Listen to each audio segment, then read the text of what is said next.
하나님께서는 우리에게 주시는 말씀 시편 4편 1절에서 8절까지 말씀인데요. 제가 한 절, 여러분이 한 절 교독하도록 하겠습니다.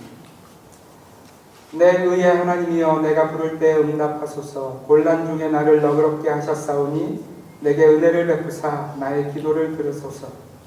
인생들아, 언제까지 나의 영광을 받고 욕되게 하며 헛된 일을 좋아하고 거짓을 구하였나. 여호와께서 자기를 위하여 경건한 자를 택하신 줄 너희가 알지어다. 내가 그를 부를 때 여호와께서 들으시리로다. 너희는 날마다 원하지 않지마다 자리에 누워 심중에 나르고 잠잠하지 않지어다. 의의 제사를 드리고 여호와를 의지할지어다. 여러 사람의 말이 우리에게 희망을 보이는 자는 명하며 여호와의 이름을 부르러 우리에게 주소서. 주께서 내 마음에 두신 기쁨은 그들의 곡식과 새 포도주가 풍성할 때보다 더하니이다. 내가 편안히 눕고 자기도 하리니 나를 안전히 살게 하시는 이는 오직 여호와이십니다. 아멘. 여러분, 세상은 그야말로 급속도로 발전이라는 것을 이루고 있습니다. 물론 이 발전이라는 것이 사람들에게는 더 좋은 세상, 더 좋은 무엇인가가 공급되는 그런 단어로 여겨지고 있어요. 그리고 정말 이 시대는 참으로 끊임없이 발전하고 있는 것 같고 또 끊임없이 발전할 것처럼 보이기도 합니다. 여러분 어떠세요? 여기에 계신 분들이 젊었을 때만 해도 그리고 이곳에 계신 모든 분들이 사실은 한국이라는 나라의 그 발전되지 못한 때를 지나오셨기에 발전은 그야말로 사람들의 마음에 품은 깊은 소망이었고요. 또 심지어 우리들도 그런 소망을 품고 우리의 인생을 지나왔다는 겁니다. 그리고 그 마음에 품었던 깊은 소망의 단어로의 발전을 한국은, 그리고 한국만이 아니라 이 전 세계가 이루었고 또 앞으로도 이루어 갈 것처럼 보여집니다. 세상을 사는 사람들은 이제 더 이상 그들의 꿈을 이 지구 안에서 꾸기를 원하지 않고 있어요. 여러분, 사람들의 꿈이 이미 저 우주에 가 있다는 것을 아십니까? 수년이 지나면, 지금부터 한 십몇 년이 지나면 아마 유인 우주선이, 사람이 탄 우주선이 인간이 가보지 못한 저 우주 한 구석을 향해서 출발하고 있는, 그것이 당연한 이야기가 되는 시대를 우리가 살 수도 있다는 거예요. 여러분, 저희가 어렸을 때 제가 이제 그 한국의 남산초등학교를 나왔는데, 남산 밑에 있는 학교예요. 소풍날이 되면 당연히 소풍을 어디로 갔을까요? 네, 남산초등학교니까 당연히 소풍은 남산으로 이렇게 학교 뒷동산을 걸어서 넘어가면 바로 남산이 되는 그 소풍을 갔어요. 근데 그 소풍을 가면서도 한 번도 왜 우리는 꼭 남산으로만 가야 돼? 다른 데 갈 데 없어? 뭐 이렇게 이야기한 적이 없었어요. 그걸 당연한 것으로 여겼다는 거죠. 그런데 여러분, 제가 요즘 한국의 아이들의 이야기를 들으니까 소풍 혹은 수학여행 이런 걸 갈 때 여러분 요즘 사이즈가 어떠냐면 제주도도 그냥 별로 아이들이 가고 싶지 않은 곳이에요. 조금 더 힘을 쓰면 중국까지 아이들이 수학여행을 가고요. 조금 더 이제 학교에서 준비하면 유럽 여행을 수학여행으로 가는 시대가 요즘 우리 다음 세대가 사는 시대라는 거예요. 그러니 여러분, 지금부터 한 15년, 20년이 지나면 아마 그때는 유럽이나 중국이 아니라 뭐 미국이 아니라 저 우주로 이렇게 수학여행을 가는 시대, 뭐 이런 이야기가 상용화될 수 있는 그런 시대가 올 거라는 겁니다. 여러분, 정말 많은 발전을 이루고 있는 시대에 우리가 살고 있고요. 또 인생은 많은 발전을 이룰 것 같은 그런 도전을 가지고 이 시대를 살고 있다는 거예요. 그런데 이렇게 발전하는 시대를 살고 있는 우리들에게 질문이 한 가지 있습니다. 여러분, 이렇게 발전한 시대를 살고 있는 인생들, 이 굉장한 발전을 이룬 시대를 사는 우리들, 그렇다면 우리 안에 두려움이라는 것이, 그죠? 두려움이라는 것이 한 30년 전보다 지금이 덜 두려워졌어야 되는 거 아닌가요? 그죠? 30년 전에는 이런 것들로 두려워했다면 발전했으니까 지금은 우리가 그런 두려움은 없어. 인간에게 두려움이라는 것은 사라지고 있어. 뭐 이렇게 우리가 살고 있어야 정상 아니겠어요? 그런데 이 시대가 보여주는 모습은 그렇지 않다는 거예요. 여러분, 아이러니하게도요, 오히려 이 시대의 사람들은 30, 40년 전의 사람들보다 더 많은 두려움을 가지고 오늘을 살고 있다는 거예요. 여러분 혹시 이런 약의 이름을 들어보셨는지 모르겠어요. 에스티살로브람, 플루옥세틴, 플루복사민, 파록세틴, 서트랄린, 들록세틴, 벨라팍신, 베라파나팍신. 이 발음하기도 어려운 이 약이 무슨 약이냐면 여러분, 요즘 이 시대 사람들이 두려움 가운데 이렇게 사로잡혀서 처방을 받는 약의 이름들이 바로 이것이에요. 여러분 정말 놀라운 것은 이런 약을 먹으면 사람들에게 부작용이 있다는 겁니다. 그래서 두려움 때문에 이 약을 먹으면서 또 그 부작용을 방지하기 위해서 또 다른 약을 먹어야 하는 시대에 우리가 살고 있다는 거예요. 여러분 안타까운 것은 이것만이 아닙니다. 현재 미국인들의 수면제 복용의 증가가 엄청나다고 말하고 있다는 거예요.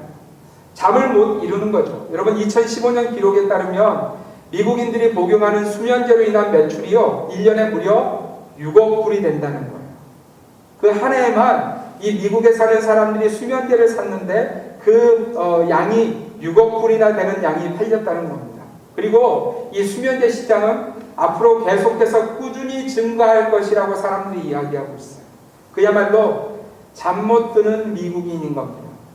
여러분 세상은 끊임없이 발전하고 있는 듯하고 그래서 마치 오늘이 인간에게 영원한 행복을 주기 바로 전날인 것처럼 사람들이 생각하고 있는 오늘 그 삶의 실제로 보니까 그 삶이 혼자 있을 때 그 인생이 홀로 있을 때 보니까 이 두려움과 이 잠 못 이룸을 해결하지 못해서 약에 의지하는 인생들의 모습이 그 현실이 바로 오늘 우리가 사는 현실이라는 거예요.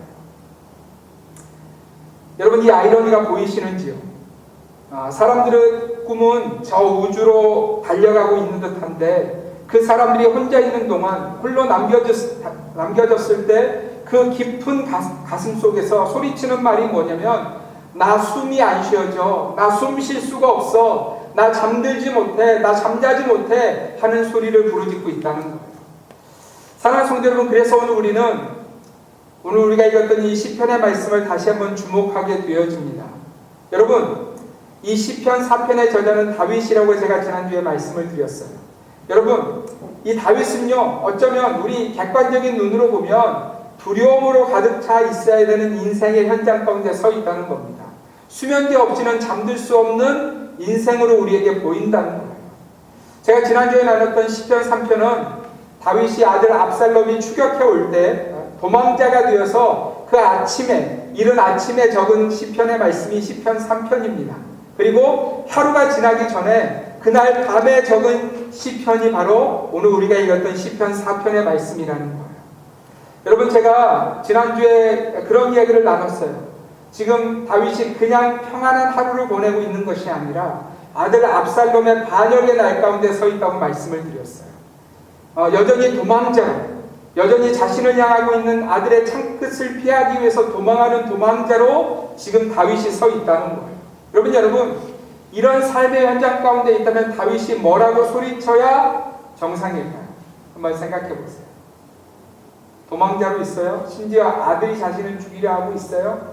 그 아침과 그 저녁을 지금 보내고 있는 터벅터벅 목숨을 구하기 위해서 도망가고 있는 다윗이라면 여러분 사람들이 생각하는 정상적인 반응은 이런 거 아니에요? 나 숨이 안 쉬어져. 나 숨 쉴 수 없어. 누구 나한테 그 약 중에 하나 줄 수 없어? 누구 나 좀 잠이 들 수 있게 수면제 하나 줄 수 없어? 이렇게 소리쳐야 되는 것이 정상 아니겠어요? 그런데 여러분 다윗이요 전혀 다른 이야기를 우리에게 들려줍니다. 우리 오늘 말씀 1절을 다시 한번 읽겠습니다. 1절 말씀 읽습니다. 시작. 내 의의 하나님이여 내가 부를 때 응답하소서. 곤란 중에 나를 너그럽게 하셨사오니 내게 은혜를 베푸사 나의 기도를 들으소서. 아멘. 여러분 일단 우리가 주목해야 할 것은요 이 쫓기는 상황, 여러분 그것도 밤이 되면 사람들의 마음이 더 어려워지잖아요. 그죠? 낮에는 해가 있어서 조금 이렇게 평안을 누리다가도 밤이 되면 사람들의 마음이 더 긴장이 되고 어려워지는 것이 당연지사 아닙니까? 그런데 그 밤에 다윗은 이렇게 고백하고 있어요. 곤란 중에 나를 너그럽게 하셨사오니.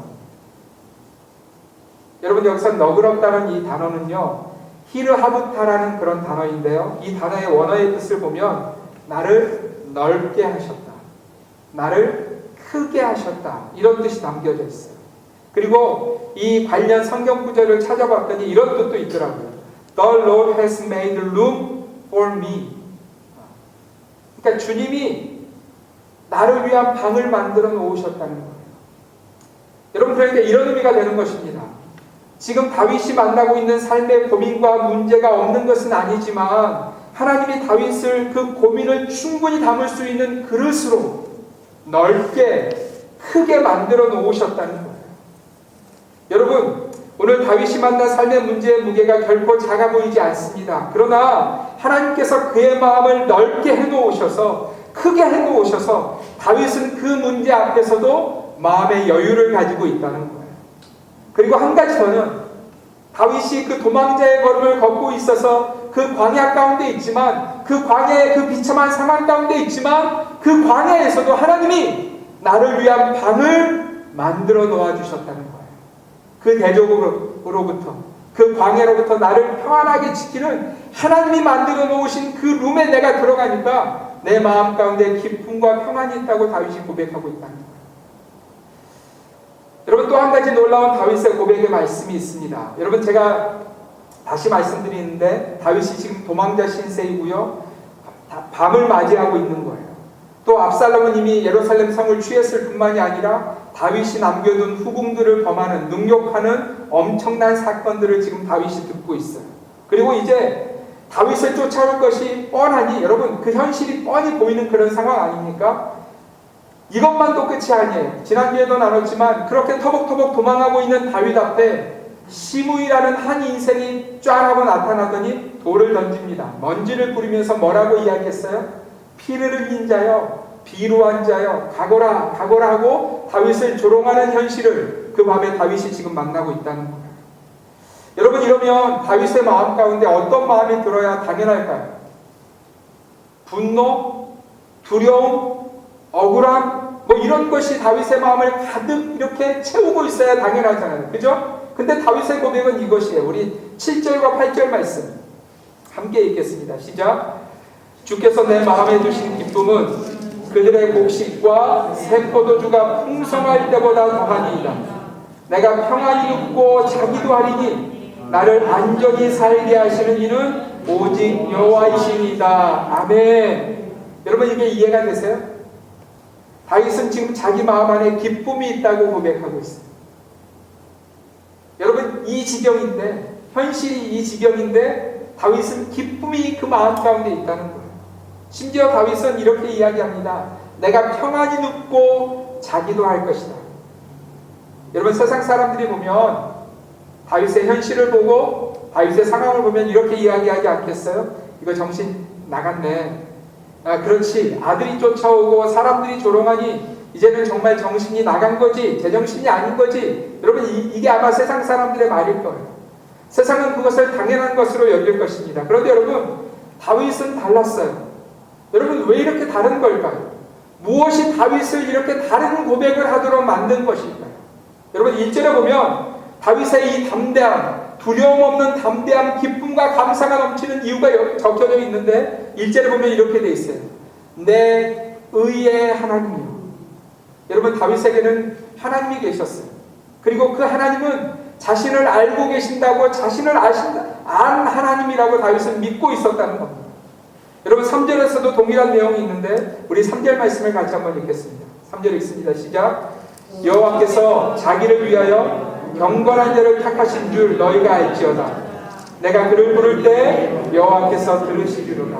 아멘. 사람들은 자신을 다 비난하고 조롱하지만 하나님이 지금 자신을 주목하고 있다. 그래서 그 하나님이 내가 비록 연약하고 부족하지만 주의 백성으로 나를 선택하셨다는 확신이 다윗의 마음 가운데는 요동치 않고 있다는 거예요. 여러분, 5절에서도 다윗이 이렇게 고백합니다. 의의 제사를 드리고 여호와를 의지할지어다. 6절에 보면 여호와여 주의 얼굴을 들어 우리에게 비추소서. 8절에 보면 다윗이 이렇게 선포합니다. 내가 평안히 눕고 자기도 하리니 나를 안전히 살게 하시는 이는 오직 여호와이십니다. 사랑하는 성도 여러분, 이것이 다윗의 담대함의 이유입니다. 여러분, 다윗의 평생을 보면 다윗이 왜 이렇게 고백할 수 있었는지를 알 수 있어요. 다윗은 평생에 하나님을 만났고요. 하나님을 신뢰했으며 하나님만을 바라보는 삶의 여정을 걸었습니다. 여러분, 다윗의 고난의 날이요, 지금 압살롬에게 쫓기고 있는 이날만이 아니었어요. 그는 어려서부터 고난의 때를 지났어요. 특별히 왕이었던 사울이 자신을 죽이려고 하는 그 순간은 다윗에게 정말 어려움 중에 어려움의 순간이었어요. 그런데 여러분, 그 고난의 때 사울이 다윗을 죽이려고 한 때 성경은 아주 독특한 장면을 저와 여러분에게 보여주십니다. 여러분, 그 말씀이 사무엘상 18장의 말씀인데요.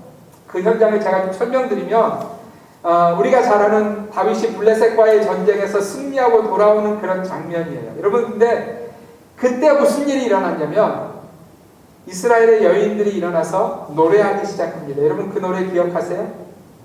사울은 천천히요, 다윗은 만만히로다. 이렇게 노래하죠. 그랬더니 여러분, 사울의 마음이 뒤틀리기 시작합니다. 아니, 이스라엘 백성들이 이렇게 노래하는 것 보니 이제 다윗이 가질 것은 이 왕권, 이 왕의 자리 외에는 무엇이 있겠느냐? 이 사울이 그 마음에 이런 생각이 들어가기 시작합니다. 그리고 나서 여러분, 사울이 반응을 보이는데요. 여러분이 이 말씀을 주목하셨으면 좋겠어요. 사무엘상 18장 9절 말씀 함께 읽겠습니다. 시작.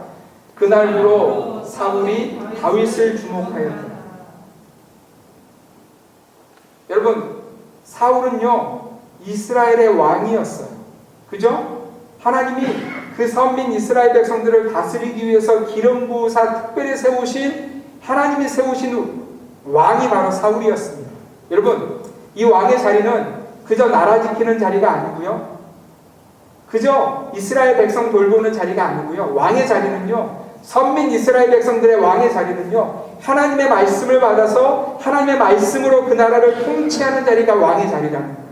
그러면 여러분, 사울이 지금 뭐 하고 있어야 되냐면 자신을 왕으로 세우신 하나님을 바라보고 있어야 되는 거예요. 근데 여러분, 지금 사울이 누구를 주목하고 있어요? 누구를 주목하고 있어요? 다윗을 주목하고 있어요. 사람을 주목하고 있어요. 사랑하는 성도 여러분, 우리 인생 가운데, 우리의 마음 가운데 생기는 수많은 그 어려움들, 그 답답함들, 그 분노와 그 어려움의 이유들이 무엇인지 아십니까? 하나님이 우리를 주의 백성으로 부르셨음에도 불구하고 주의 백성된 우리가 하나님을 주목하지 못하고 사람을 주목하기 시작할 때 우리 인생이, 우리 마음이 넘어지기 시작한다는 거예요. 사랑하는 성도 여러분, 여러분들의 가정 가운데서 여러분들이 주목하셔야 되는 분은요, 사랑하는 남편이나 아내가 아니에요. 사랑하는 부모님이나 자녀들이 아니에요. 그들은 그저 사랑해야 되는 존재이고요, 우리가 정말 믿음으로 주목해야 될 분은 하나님인 줄 믿습니다. 여러분, 사울이 사람 주목하다가 망한 인생이 된 거예요. 여러분이 사울이 어디까지 간지 여러분 기억하고 계시죠? 아무도 그를 도와줄 수 없는, 그가 하나님 앞에 나아가려고 노력해도 여전히 그 마음 가운데 있는 것 때문에 하나님을 만나지 못하니까 어디까지 가냐면 신접한 여인에게까지 가서 사무엘을 불러내는 어리석은 일을 행하는, 그저 사람 쫓아다니게 여념없는 사울의 모습을 성경은 우리에게 보여주고요, 그 인생의 마지막이 어떠함을 성경은 말씀하고 있습니다. 여러분, 놀라운 것은 이 동일한 사무엘상 18장의 사건 가운데 다윗의 모습이에요. 우리 같이 한번 말씀을 보겠습니다. 우리 사무엘상 18장 12절 말씀 함께 읽겠습니다. 시작. 여호와께서 사울을 떠나 다윗과 함께 계심으로 사울이 그를 두려워한지라. 여러분, 14절도 우리 함께 읽겠습니다. 14절 읽습니다. 시작. 다윗이 그의 모든 일을 지혜롭게 행하니라. 여호와께서 그와 함께 계시니라. 우리 28절 말씀 함께 읽습니다. 여호와께서 다윗과 함께 계심을 사울이 보고 알았고 사울의 딸 미갈도 그를 사랑하므로. 여러분, 사울은 다윗을 주목하고 있는데 이 18장 한 장 동안에 다윗은 누구를 주목하고 있었어요? 하나님만을 주목하고 있었어요. 사람들의 그 다윗은 만만이라는 목소리에 취하지 않았어요. 사람들의 어떤 박수 소리에 그의 마음이 빼앗기지 않았고요, 오직 하나님만을 주목하고 있었기에 그 주목한 다윗과 하나님은 함께하고 계시다고 성경은 우리에게 보여주고 있는 거예요. 사랑하는 성도 여러분, 무엇이 인생의 복일까요? 우리에게 참 복이라는 것이 무엇일까요? 이 두려움의 세대 한가운데를 지나가고 있는 우리에게 참된 복은 누구가 누릴 수 있는 것일까요?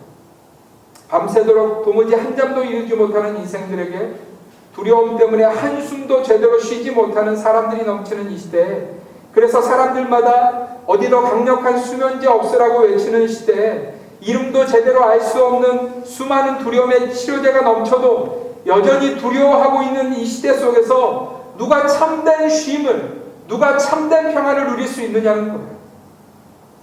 사랑하는 성도 여러분, 하나님은 지난 수많은 시대 속에서도 인생들에게 소리치신 것처럼 오늘도 저와 여러분들에게 그 쉼을 위해서 소리치고 계세요.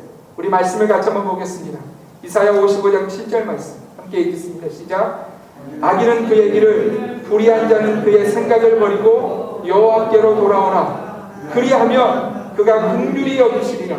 우리 하나님께로 돌아오라. 그가 너그럽게 용서하시리라. 아멘. 여러분, 인생이 참 쉼을 누릴 수 있는, 참 평안을 누릴 수 있는 장소가 하나님밖에 없음을 주님이 아시기에 너희는 내게로 돌아오라라고 지금도 그 시대에도 부르짖고 계시다는 것. 악인은 그의 길을 버리고 고집스럽게 내가 가는 그 길, 마음이 굳어질 대로 굳어져서 고집하는 내 성품 있잖아요. 여러분, 그 모든 것을 버리고 그 악인의 길을 버리고 하나님께로 돌아오라고 주님 말씀하고 있어요. 불의한 자는 그의 생각을 버리고, 여러분, 하나님 없는 생각은 다 불의한 생각이에요. 여러분의 생각이 아무리 선한 일을 생각하고 선한 일을 했다고 생각해도 그 안에 하나님이 없으면요, 그건 불의한 자의 생각이라는 거예요. 그 생각들을 버리고 하나님께로 돌아오라 말씀하시는 거예요. 여러분, 그렇게 우리가 하나님께로 돌아오면 하나님 반드시 우리를 긍휼히 여기실 것이라고 약속하고 계십니다. 아멘입니까? 네. 사랑하는 성도 여러분, 여호와께로 돌아가지 않으면요, 아무리 좋은 집에 살아도, 아무리 좋은 차를 타도, 아무리 잘 나가는 인생이 되어도, 사람들이 인정하는 왕의 자리에 올라가 앉아 있어도 그 인생은 여전히 두려움과 불면의 밤을 보낼 수밖에 없다는 거예요. 여러분, 시편 4편을 통해서 이 다윗의 고백을 통해서 저와 여러분이 듣기를 원합니다. 이 두려움 가득한 시대에 누가 두려워하지 않을 수 있는지, 누가 평안한 잠을 누릴 수 있는지, 누가 깊은 호흡의 평안함을 누릴 수 있는지, 누가 참된 복을 누릴 수 있는지, 여러분 다윗을 통해서 들으시기를 바랍니다. 그리고 다윗처럼 하나님만 바라보시기를 주님의 이름으로 부탁드립니다. 여러분, 그러면 다윗만 하나님을 바라보았느냐? 그렇지 않아요. 우리 앞에 있는 믿음의 선진들, 여러분, 우리는 그래도 이렇게 모여서 예배할 수 있지만 그들은 모이는 것 때문에, 아니, 예수 이름 부르는 것 때문에 생명을 잃은 시대를 살았던 사람들이 있었어요. 여러분, 그 시대를 살았던 사람들도요, 믿음의 고백 가운데 하나님만을 바라보았다고 성경은 가르쳐줍니다. 우리 히브리서 12장 1절과 2절 말씀 함께 읽겠습니다. 시작.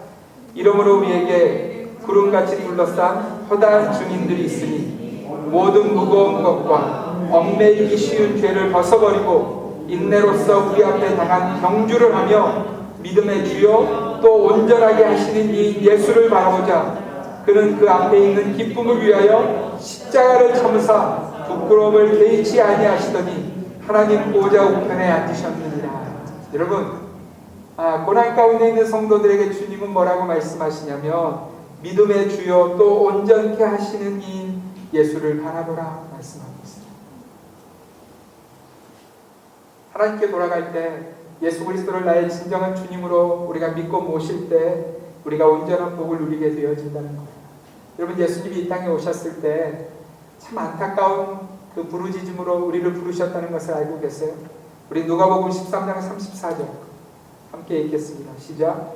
예루살렘아 예루살렘아 선지자들을 죽이고 내게 파송된 자들을 돌로 치는 자여, 암탉이 제 새끼를 날개 아래에 모음같이 내가 너희의 자녀를 모으려 한 일이 몇 번이냐? 그러나 너희가 원하지 않았다. 여러분, 그 시대의 이스라엘 백성들에게 예수님이 이렇게 말씀하시는 거예요. 암탉이 제 새끼를 날개 아래에 모음같이 내가 너희의 자녀를 모으려 한 일이 몇 번이냐? 끊임없이 부르셨다는 거예요. 내게로 돌아오라, 내게로 돌아오라. 여러분, 암탉이 제 새끼를 날개 아래에 모음같이, 이게 무슨 뜻인지 한번 상상해 보세요. 하늘에는 독수리가 날고 있어요. 어디 잡아먹을 것이 없는지 계속해서 주목하며 날고 있는데 이 병아리들이 지 맘대로 돌아다니고 있는 그 상황 가운데서 암탉이 날개를 펴고요, 자기의 날개 밑으로 병아리들을 부르고 있는 그런 상황이라는 거예요. 하나님이 우리를 품으시기 위해서 끊임없이 우리를 부르시고 계셨다는 거예요. 그럼에도 불구하고 그들이 듣지 않죠. 오히려 파송된 자들을 죽이며 하나님의 아들까지 죽이는 어리석은 일들을 범하는 그 이스라엘 백성들의 완고함, 그 고집함, 여러분 그 결과가 무엇인지를 우리는 잘 압니다. 사랑하는 성도 여러분, 주님의 날개 아래로 피하는 저와 여러분이 되시기를 바랍니다. 여러분 우리 영혼에게 그렇게 명령하셨으면 좋겠어요. 오직 너는 하나님만 바라라. 여러분 사람이 아니고요, 돈이 아니고요, 성공이 아니고요, 나 자신이 아니고요, 하나님만 바라봐. 그렇게 우리의 영혼에게 명령하시기를 바랍니다. 이번 한 주간 우리가 그렇게 주님 앞에 우리의 마음을 드릴 때 하나님 분명 우리를 품으시며 안아주시며 긍휼히 여기실 것입니다. 말씀을 마치면서 우리와 같은 시대를 함께 살고 있는 어떤 성도의 고백을 여러분 한번 들어보시기를 바랍니다. 2020년 마지막 주일 예배를 마치고 느낀 점을 간단히 적어보려 합니다. 코로나 기간을 지나며 크게 두 가지를 느꼈다. 첫째, 예배에 대한 갈망이 큼을 알게 되었다. 올해 1월만 해도 자유롭게 목요 예배를 참석했는데 2월부터 지금까지 온라인 예배로 대부분 드리고 있다. 이 상황이 답답하기도 하고 어이없기도 하다. 오늘 예배 드리는 내내 코로나가 빨리 끝나 현장 예배하고 싶다는 생각이 들었다. 두 번째로 나의 믿음이 얼마나 연약한지를 잘 알게 되었다. 처음 코로나 앞에서는 믿음이 더욱 강해졌다. 한 달 정도면 전염병이 끝날 줄 알고 기다리고 있었는데 10개월 정도 지속했다. 그러면서 내 신앙 바닥이 드러났다. 때론 하나님을 원망하기도 했다. 예배에 집중도 안 했다. 큐티도 중간중간 쉬었으며 할 때도 집중해서 하지 않았다. 많이 허탈했다. 모태신앙이고 교회에서 여러 사역하며 어떤 어려움 속에서도 흔들리지 않을 거라 생각했는데 이렇게 무너졌다. 코로나는 나의 신앙과 삶을 시험대에 올려놓았고 모래 위에 지은 집같이 내 신앙이 약하다는 것을 알게 해주었다. 이 어둠의 시간이 언제 끝날지 잘 모르겠다. 내 신앙이 바닥임을 확인했으니 다시 신앙을 반석 위에 세워 단단하게 다져나갈 수 있는 기간이 되었으면 좋겠다. 여러분 안타깝게도 이 성도의 고백이 우리의 고백과 다르지 않다는 거예요. 여러분 우리가 우리 삶을 볼 때 무너진 나 자신을 발견할 때가 참 많다는 겁니다. 그래서 우리가 참 비참해지고요, 낙심이 될 때가 또 있다는 거예요. 그러나 여러분 이러한 시대에도 오직 하나님만을 소망으로 품으며 하나님만을 바라보며 그분의 부르심 앞에 믿음으로 나아갈 때 하나님 반드시 다윗에게 주셨던 그 놀라운 고백을 우리도 하게 하실 것이라 믿습니다. 여러분 다윗의 마지막 고백을 들어보세요. 주께서 내 마음에 두신 기쁨은 그들의 곡식과 새 포도주가 풍성할 때보다 더하니이다. 내가 평안히 눕고 자기도 하리니 나를 안전히 살게 하시는 이는 오직 여호와이십니다. 사랑하는 성도 여러분, 이 고백이 저와 여러분의 고백이 되시길 주님의 이름으로 축원드립니다. 기도하겠습니다.